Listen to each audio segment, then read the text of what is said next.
What's going on, everybody? This is Afro Think Tank.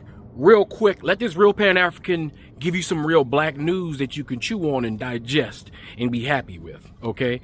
Because while all your fake pro-blacks are right now trying to squeeze the water out of a rock, which is the content that they create, because they have no actual talent, so they're just looking for people to attack or copying what other people are doing, or just hopping on the latest drama wave. While you got your local pro-black meathead copying everything other gossipers say. While you got your local freaking nerds hating on black women and black people in general. All right. Why you got people talking about celebrities who nobody gives a shit about? You know why? Because celebrities are not even as important as it used to be, because they was only important because they was the only ones we saw on camera, but now everybody's on camera. So who gives a shit about a celebrity when everybody with a camera is now a celebrated individual celebrity? Huh? Why you got people still trying to argue about who invented hip hop? Like, who even gives a fuck? Because it was a black person, it's black culture.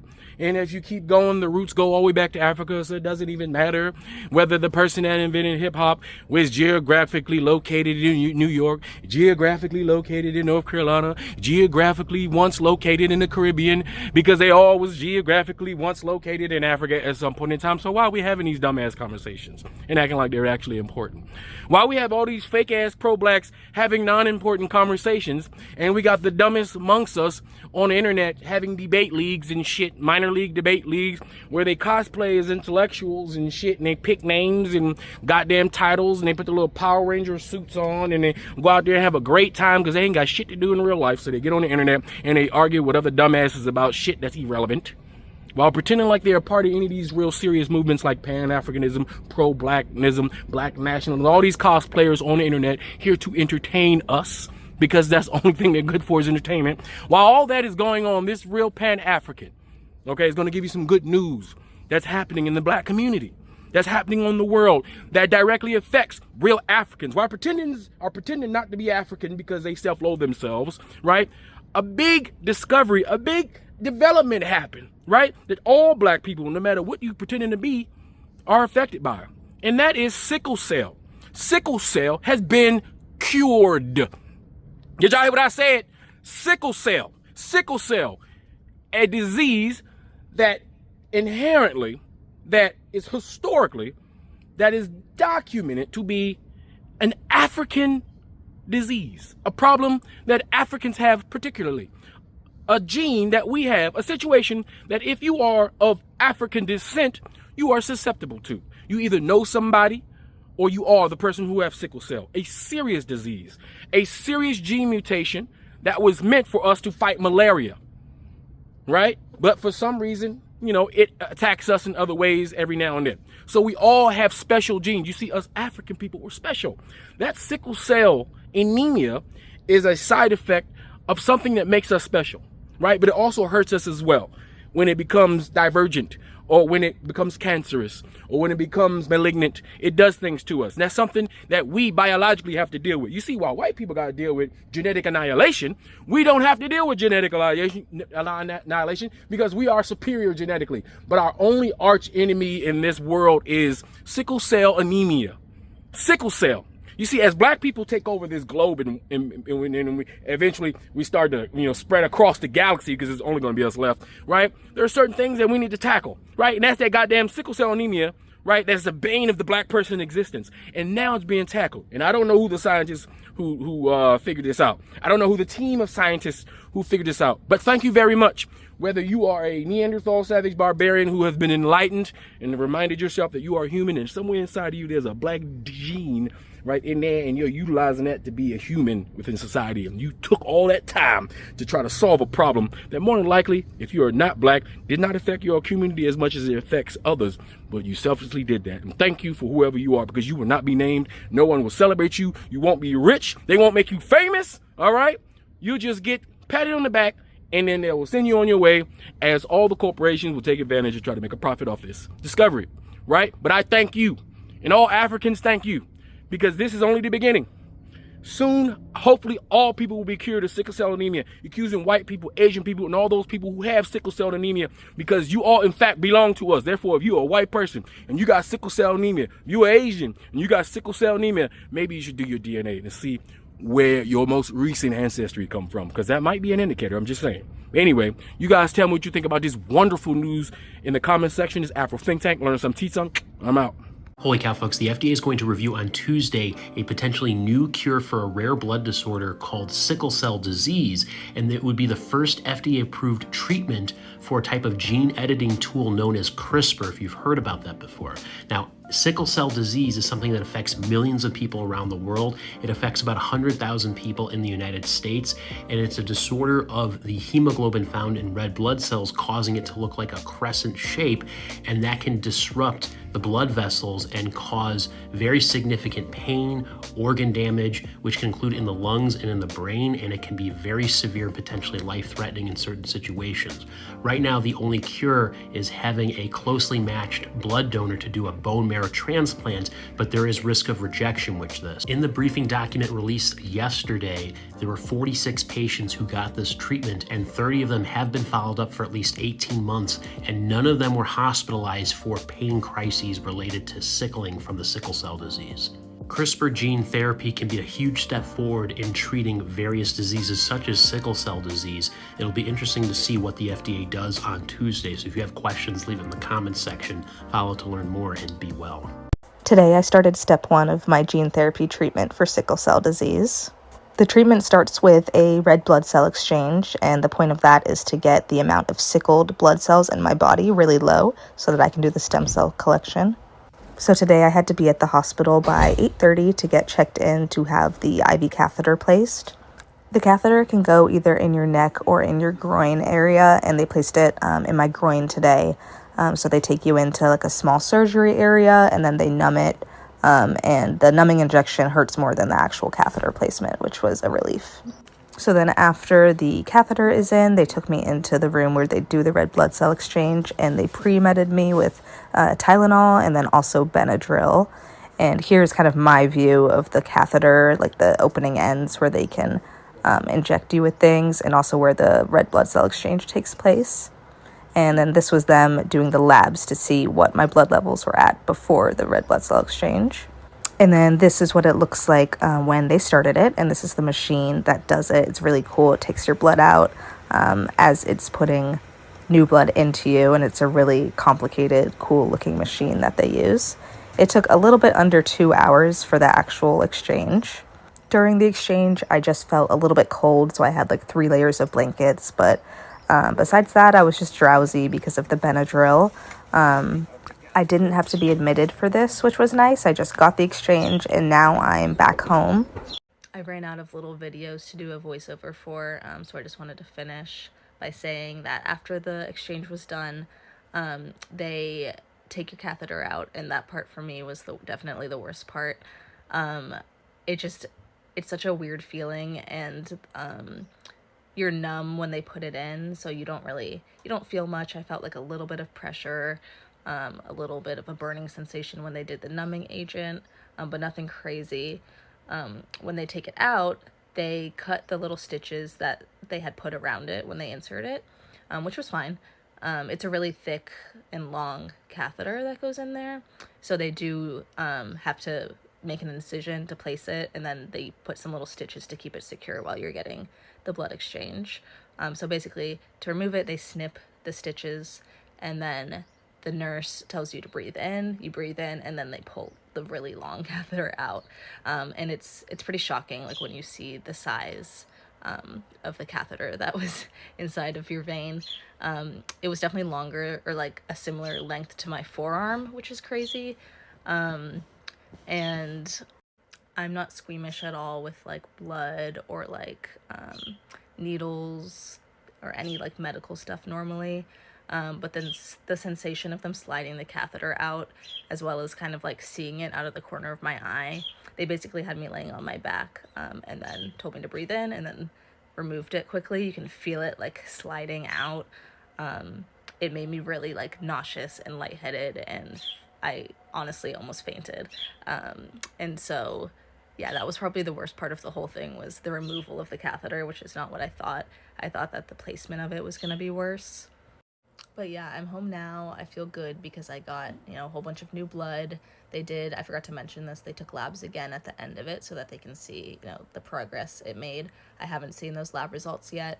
My hemoglobin started at 7.3 this morning as like kind of my baseline. So I'm curious to see what the blood exchange has done for me. But I feel pretty good right now because of all the blood that I got. And then they want me to be careful with walking because the incision where they place the catheter is in kind of a high movement area, so they want me to be really careful with like movement for the next 48 hours and then kind of let it heal on its own. But I have like a really big bandage on my like upper inner thigh right now. They don't want me to shower for 24 hours. And yeah, that was my day one of the Lyfgenia gene therapy, or like the things that are leading up to me actually getting like the Lyfgenia. But yeah, if you have any questions, feel free to comment or DM me. I want to document the whole process so that other people with sickle cell can have like something to reference, because I had a lot of questions going into this and there's not a lot of media coverage on it. So I wanted to put a good source out there for people to see like a firsthand account of what the treatment is like. Did you hear about the hospital in New York that announced a cure for sickle cell anemia? After being a patient at the Cohen Children's Medical Center in Long Island, New York, since he was 2 months old, Sebastian Bozil is the first person in New York to be cured of sickle cell anemia. Sickle cell anemia was first described in 1910. The disease affects more than 100,000 people every year of African, Mediterranean, and Middle Eastern descent. People with sickle cell anemia experience a mutation of their red blood cells, which prohibits oxygen from being able to be carried out to the entire body. They often experience blockages in their blood vessels, tissue damage, and excruciating pain. More than 100 years later, doctors finally have created a cure. The advanced gene therapy is called Lyfgenia, which modifies a patient's own bone marrow and stem cells to produce healthy red blood cells. The process can take nearly a year, where they take the patient's red blood cells to the lab, inject them with the Lyfgenia genes, and then reinsert them back into the patient's bloodstream. Well, how much does it cost? The price for the sickle cell cure is an astronomical $3.1 million per treatment. The cure is viable, but how many can afford it? Sebastian was the lucky one, and now that he's free of the disease, he says he's no longer in pain and he feels unstoppable. Sebastian says that one day he hopes to go into the medical field, and maybe he'll end up at the Cohen Children's Medical Center, the same center that set him free. What do you think of this breakthrough? Leave a comment to let me know. I'm Tierka with the T.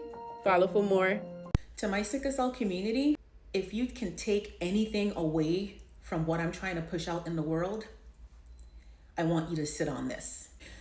We are God's people. We're the pharaohs, we're the queens, we're the kings, we're the prince and the princesses.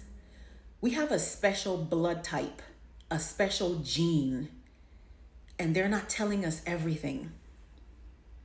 We have the ability to heal ourselves under the right conditions and based off of what we put in our body. Know that the treatment for sickle cell does not lie in the antibiotics, the folic acid, or the hydroxyurea. It's given right here on earth from God. Is there a cure for sickle cell anemia? Hi, I'm Callie, a medical student in Spain. Today we're going to talk about the new groundbreaking treatment. I'm going to break it down for you and how this could potentially change the game, not only for sickle cell patients, but patients all over the world. So I read this article, which is posted by the FDA, talking about why they approved this drug, the safety of this drug, the efficacy, all that kind of stuff. So there are two drugs. There's one called Casgevy and another one called Lyfgenia. I think that's how you pronounce it. First of all, let's do a review of sickle cell anemia. What is it and why is it important? Well, first of all, on the left, we have a normal red blood cell that has hemoglobin, which is a protein that gives a red blood cell its structure. Red blood cell is like a disc shape, and there's a little indent in the middle that causes it to have this classic shape that is what we know as a red blood cell. On the right here, we have a sickle cell anemia blood cell. And this is important because it, as you can see, it has a completely different shape that causes it to be more likely to form clots and other vaso-occlusive events. Kind of touching on the epidemiology, sickle cell is really important because it affects mostly the Black community in the United States, opposed to the white community, and it affects a lot of people south of the equator. So South America, Africa, and India have a high prominence rate of sickle cell. Now, in another video, I can talk about how sickle cell is related to malaria and how it was an adaptation, a genetic adaptation for those people to survive malaria, but that's for another video. Now, what is CRISPR? So CRISPR is a genetic pair of scissors, if you think about it like that. CRISPR is a way for you to have a Cas9 protein, which is a guide RNA strand, as we can see here in number 1. And this guide RNA strand is specifically programmed to match a sequence of DNA that is damaged or ineffective. So for example, in sickle cell anemia, there's a beta hemoglobin gene called HBB, which is the gene that they're targeting. So this strand is specifically sequenced to match the gene that is defective in those sickle cell patients. And then it's going to bond to it, and then there's a CRISPR comes in and snips both sides of this and allows a new DNA strand to be inserted into the patient's DNA. So we can call this like a medicated DNA strand, okay? This is the DNA that has the correct gene that was supposed to be in the patient's DNA sequence in the first place, but for some reason, because of genetics, they inherited a defective gene. So we go in, snip the bad gene, insert the good gene, and therefore, going forward, the patient's own DNA has the correct map of how to make this new protein. Okay, so that's great, but how does this treatment work? So here we have Jim. Jim is a sickle cell patient, and he goes in for treatment, okay? And this is the basics of what we call in vivo or in vitro treatment, okay? This is the future of medical genetics. Jim has sickle cell, goes in for treatment, and they're going to extract Jim's stem cells with the mutant HBB gene that is defective, right? This is what causes him to have sickle cell red blood cells in the first place. So we take those defective blood cells and we go to the lab and we add CRISPR to the colony and we edit them so that all of these stem cells now have the correct gene. So we snip out the bad one, insert the good one, put it back together, and now we have these Jim cells that are now capable of forming healthy red blood cells. Cancer is a big side effect that can happen with genetic treatments. So they want to make sure that they monitor the cells, they look healthy, they look like they're ready. No other DNA has been edited, no other DNA has been altered except for the sickle cell gene. So they then do an engraftment into his bone marrow, which means that they transplant the cells from the lab, they put them into a medium, and then they put them into the bone marrow so that his cells are now redirected back into his body. And his body now has the information that it needs to create healthy red blood cells. The flowchart by the BBC screenshot to read. Okay, so we've gone over sickle cell, we've gone over CRISPR, we know how the medication works. How effective is it? Okay, so before I explain to you what this means, let's just talk about VOC. VOC is vaso-occlusive crisis, which is a very painful event where a patient with sickle cell has blockages in their vasculature due to the sickle cell shape. Now, because it has that shape, they tend to like stick together and form clots. Okay, so knowing that, they measured a primary efficacy outcome or a positive outcome as freedom from these events for at least 1 year out of the 2-year duration of this clinical trial. 93.5% of patients achieved this positive outcome, which is insane. For a clinical trial, getting in the 90s for a percentage range is insane. That is just like astronomical. And this is super important. So let's talk about what this means. All treated patients achieved successful engraftment with no patients experiencing graft failure or graft rejection. Now, what does this mean? This means that 100% of the patients that were treated in this trial, which I think were 44 patients, all of them had successful grafts. That means that when they extracted the patient's cells, treated them, and then injected them back into the patient's body, no patients rejected those cells because they're their own cells, which is the idea and that was the hypothesis as to why this would be such an amazing treatment in the first place and why this is the future of medical treatments with CRISPR. So normally there's a risk of rejection or graft failure because the graft is coming from a donor And the donor has different HLA markers and different markers within its blood cells and within its immune system that can cause the body to set off its alarm system and say, hey, this is a foreign body, we don't want this, and attack them, which in a sickle cell patient or any sort of patient that has a chronic illness is very dangerous because those types of immunological responses can be very, very, very dangerous. Now, this is important because no patients experienced that. All patients had positive outcomes, which means that the theory and hypothesis that we had in genetics of, taking a patient's cells, editing them, and putting them back into the patient's body, because it's the patient's own cells, the body will realize that and not attack these cells. And that was proven true with this study. If you guys don't understand what's going on, I wouldn't blame you. So send me a DM or write it in the comments. I'll be happy to try and explain a different way or make sure that you guys understand. I would also encourage you guys to read the article yourself on the FDA, BBC, Nature, etc., etc. There's lots of articles that talk about this issue. So what do you think? Do you think we should have more CRISPR treatments? And do you think that this is now the beginning of a new era of CRISPR treatments and genetic treatments for patients? Do you think this is crazy? Do you think this is, playing God? What do you think? Let me know in the comments. If you have somebody who has sickle cell anemia, just go to my page on Facebook at Eastern Pride and watch this video, which I made and pinned up there. Go and watch the video, how to use pawpaw leaf to cure sickle cell anemia. Don't waste time, please. This is an appeal. Go to my page on Eastern Pride and watch the video so that you will share it to your loved ones. Follow, like, and comment, because you cannot only be following me on TikTok and you have Facebook account, you won't be following there. Click my bio on top and you see my Facebook profile. Like my Facebook page. Follow. Watch the video. I will pin it up. I will pin it on top of my Facebook page so that you can watch it and share to your loved ones and apply it for sickle cell anemia patients. Please, this is an appeal. Let's get that page up. Let's grow that page together. Thank you very much.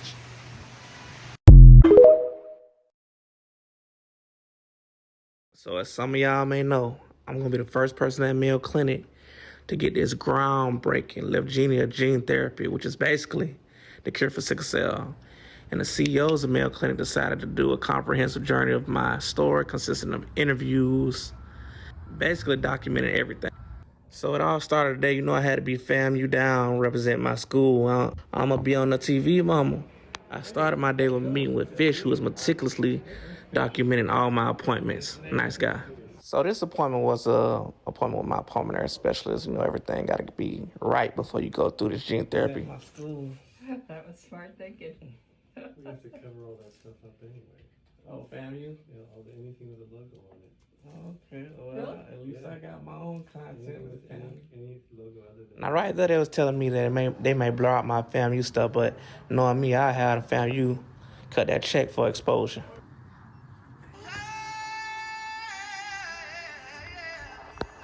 So on the next episode, I'm going to show y'all how they place this catheter in my neck to do a red cell exchange. So tonight, the FDA has just approved a groundbreaking treatment, a cure for sickle cell disease that uses gene editing technology, offering new hope to those suffering from debilitating blood disorder. Here's Rahima Ellis. The medical breakthrough focuses attention on a long-overlooked genetic disorder affecting mostly African Americans suffering from an excruciatingly painful disease, sickle cell. The treatment, called Casgevy, is the first FDA-approved medical use of the gene editing tool CRISPR, and the beginning of a new era in medicine using this technology. It modifies the DNA in a patient's own stem cells so they no longer produce sickle cells, which can cause health complications and can lead to an early death. Doctors call it transformative for nearly 100,000 people affected. I think it really will change the landscape of science for sickle cell disease. I think it's going to open a lot of doors for a lot of patients. It's already changed Lorraine Morning's life. The 29-year-old first-year law student at American University's Washington College of Law was one of 46 patients involved in the clinical trial. Diagnosed at birth with sickle cell, doctors told her mother she might not live beyond 11. For most of her life, she says, she suffered severe pain. It's consistent, it's sharp, and it's crippling. And that could be where, for example, on your body? I've had it in my knees, my arm, anywhere there's a joint. Now Lorraine runs and works out in the gym.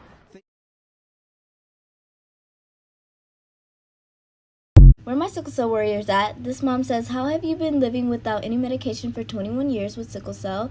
Please, I would like to learn from a mom with a sickle cell warrior. Okay, I just want to start this video off by saying, like, there really is no big secret to how I've been without medication for 21 years, but there are some things that I do that help manage my sickle cell that I will be sharing with you. Although these things help, I still have had my fair share of crises. But let's get into a little bit of backstory. My parents were never too keen on hydroxyurea because of the side effects. And at the time that I was born, it had only been out for like 6 years, so it was still pretty new. The last hospital we were at 3 years ago, our doctor tried to put us on hydroxyurea. And when we refused, CPS was called and we were kicked from the hospital. So there's just a lot of trauma around hydroxyurea for us, which made us just a little more hesitant to start taking it. Throughout my childhood, my parents did experiment with different things. Through trial and error, they figured out some things that helped manage our sickle cell. There was also a lot of little things they did, like homeschooling us for a little bit so that we weren't exposed to germs, so that we weren't sick all the time. So I was homeschooled until I was in 3rd grade. Okay, so I just want to preface this by saying me and my brother both have sickle cell anemia, SS. My brother was younger, his spleen kept enlarging and they were threatening to take it out. And my parents found this stuff from Nigeria called diascovite. And basically my mom read the ingredients on it and it's just potassium, but that helped his spleen and he still has a spleen to this day. Unfortunately, it is hard to get because it is from Nigeria. Yeah, that's one thing they did when I was younger. Probably the number one thing I do is take vitamins. I take supplements. My mom works at a vitamin shop for 10 years, so she knows a lot about vitamins. So naturally, we take a bunch of vitamins because sickle cell anemia is a deficiency. The vitamins and supplements, they don't cure sickle cell, obviously, but they do help the deficiency, which helps decrease the symptoms of sickle cell. So I'm going to share this YouTube video that my mom came across that basically gives like a natural remedy to sickle cell by taking different vitamins and supplements. Me and my brother are absolutely terrible at taking vitamins consistently, but once we did notice a difference in our sickle cell. We only were hospitalized one time throughout the whole year. So I'm going to share the YouTube video with you guys, and I just recommend just watching it for yourselves so that you know exactly what to take it with, when to take it, stuff like that. I also wanted to show you guys the diascovite. I can't make myself small for some reason, but this is what it looked like. And here's the YouTube video for the vitamins. His name is Patrick Delves. He explains everything super well. But yeah, I promise you guys I take a ton of vitamins. Another super important thing that I did was change my diet. Fun fact, patients with sickle cell are more likely to have gallbladder problems. My parents found this out way later down the road recently, and I'm 21 years old. A doctor just came and told my mom that. Honestly, I would learn the difference between a gallbladder attack and your sickle cell crisis so you know which one is like actually flaring up. Dieting does help gallbladder problems, but I don't think it fully like cures gallbladder problems because our cells are breaking down so much. That is what causes the gallbladder problems. So I still get flare-ups here and there, but changing my diet has really helped. Okay, so I don't eat super fatty foods. I don't eat fried foods. I switch from fatty meats like bacon and sausage to like lean cuts of beef or pork if you like really want it. Like I do turkey sausage, turkey bacon, turkey, chicken, and I like seafood. And no processed meats, like hot dogs and stuff. Or processed foods for that matter. And did things like switching from butter to olive oil. Cut down on dairy. I don't drink regular milk, I drink almond milk, and I cut down on cheese. So I'll put half a slice of cheese on everything because everybody loves cheese, you know? And low fat everything if you do like yogurt, like low fat cream cheese and ricotta when we use those things. I gotta be careful with excessive amounts of eggs too because eggs can irritate the gallbladder. Sugary foods also irritate the gallbladder, so like sugary drinks, sugary like pastries, cookies, stuff like that. Now your girl is a sugar fiend. I love me some baked goods and some chocolate, but I just cut down on it a little bit. If I eat bread, it's gonna be wheat bread or gluten-free. I am like mostly gluten-free, so I eat like gluten-free pancakes, waffles, muffins, pizza, and nowadays there's some really good gluten-free options out there. So let me know if you guys want good recommendations because your girl is picky with her food. I know some good options, so let me know. The only fast food I eat is like the healthier options like Chipotle, Panda Express, Piata occasionally, Taco Bell. I probably should not eat Taco Bell, but I do love me some Taco Bell, so I eat that sometimes. Other than that, I don't eat McDonald's, Wendy's, Dunkin' Donuts, stuff like that. Oh, and if I do eat like pastries and stuff like cookies, it's gonna be gluten-free. So I don't cut everything out completely. Like I just have it very low amounts every once in a blue moon because everybody likes a little treat here and there, you know? And it does kind of suck having all these dietary restrictions, but it does help, and it's better to start your kid off because it's going to be easier for them if you do it now while they're still young. Next is moving to a warmer state. Now obviously this is not realistic for everybody, but my dad moved me and my brother to Hawaii for a year when I was like 12, and we only had one hospital stay that entire year, so the consistent like warm weather really helped. Right now I live in Ohio, which I absolutely hate it here, but obviously Hawaii is not realistic even for me, so you can move to a warmer state like Arizona or maybe Georgia, like states like that where the weather is just a little more consistent and warmer. Next thing is obvious, a little bit obvious, it's avoiding my triggers. Cold water triggers my crisis. If I get in like cold water or like a pool, it has to be a hot tub nearby, the draft super quick, or it has to be like a super hot day. I avoid going out in colder weather. I basically hibernate during the colder months. Of course, trying to manage stress, but depending on how old he is, he probably won't be stressing that much about it. I think it's when you get older is when you start to realize certain things and start stressing about it. That is pretty much everything I can think of right now. So yeah, those are all the things that I do to help manage my sickle cell. Let me know if you guys have any questions at all. I'll be more than welcome to answer them for you. If you want me to touch on anything else or explain anything in more depth, I got you. I really hope this was helpful and that I was able to give you guys good tips. As always, bye Pookies, love you. Sickle cell, we're talking about it. And even if you don't have this painful disease, chances are you know someone who does. So watch this video until the end. People with sickle cell anemia produce red blood cells that are misshapen or crescent moon shaped, hence the name sickle. Basically, those cells don't move so easily through the blood vessels, and they create blockages that prevent blood and oxygen from getting to other parts of the body. A lot of people with sickle cell experience severe pain, fatigue, delayed growth or delayed puberty, vision problems, anemia, infections. Sometimes they even have to get regular blood transfusions and bone marrow transplants. There is a remedy that's been used by Nigerian people for years. It's known as Niprosan, or dried extract from 4 different plants: cloves, Piper guineense, sorghum bicolor, and Pterocarpus osum. Follow me for part 2. Hey, we shouldn't use race to predict heart disease. But what about sickle cell? Well, let's first be clear that anyone can get sickle cell disease. Sickle cell anemia is an inherited genetic condition in your hemoglobin which causes abnormal blood cell shape, and this causes the blood cells to get trapped in the vessels, causing severe pain, blood clots, and organ damage. Now, because it's inherited, you can either have no sickle cell disease, the sickle cell trait, or the full disease.